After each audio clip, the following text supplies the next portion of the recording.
வணக்கங்க. இது அங்காளம்மன் சத்யா வீடியோ. அதாவதுங்க எல்லாருமே நினைக்கலாம், ஏன் இவங்க எப்போ பார்த்தாலும் சாமி சாமின்னு ஓடுறாங்க? நம்ம உழைச்சா தானே நம்ம சாப்பிட முடியும். சாமி வந்து என்ன பண்ண போகுது? அப்படின்னு சிலர் நினைக்கிறது உண்டு. அதாவது சிலருக்கு ஹார்ட் அட்டாக்கு ஏதோ நெஞ்சு வலி வருதுன்னு வச்சுங்களேன், ஹாஸ்பிட்டல் கூட்டு போகிறாங்க.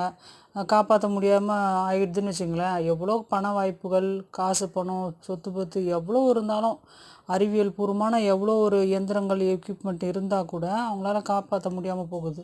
அப்போ என்ன நினைக்கிறோம், நம்மளை மீறிய ஒரு பவர் ஒன்று இந்த உலகத்தில் இருக்குன்னு தானே நம்ம நினைக்கிறோம்.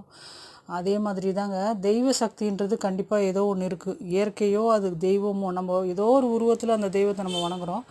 அது மாதிரி தான் எங்களுக்கு வந்து அங்காள பரமேஸ்வரி, அவ்வளோதான். அந்த அம்மா இருக்காங்கன்ற ஒரு நம்பிக்கை எங்களுக்கு.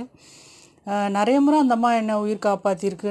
நிறைய முறை எனக்கு அதிசயமாக நிறைய நடத்தியிருக்கு. அதனால தான் நான் வந்து அம்மான்னு நாங்கள் அந்த அம்மாவை நாடி ஓடுறோம். இதில் ஒன்றும் தவறு இல்லைங்களே.